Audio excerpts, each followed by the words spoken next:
Alex wants to install a Python package. He opens command prompt and types a simple command. Everything seems normal, so he presses enter. But an error appears. Alex is confused. Pip comes with Python. So why can't Windows find it? This problem usually happens because Windows does not know where pip is installed. Think of it like this. Alex wants to visit a shop.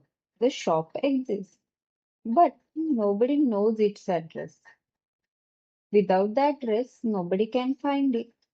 Windows feels the same way. Pip is normally installed together with Python. But if Python's installation path is not added to the system path variable, then Windows cannot locate pip. A quick way to verify Python installation is if Python itself is not recognized, the installation may be incomplete. Another useful command is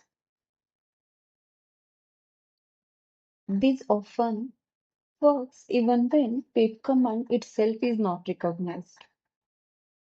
You can also install package using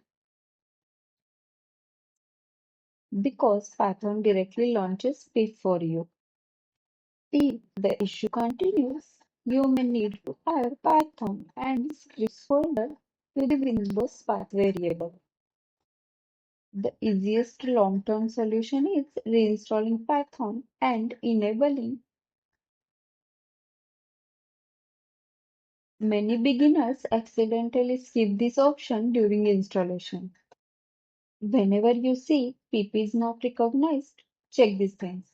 Is Python installed? Can Python be found from command prompt? Is the path variable configured correctly? Most pip errors are solved by checking path settings. Alex fixes the path configuration, runs the command again, and the package installs successfully. Problem solved.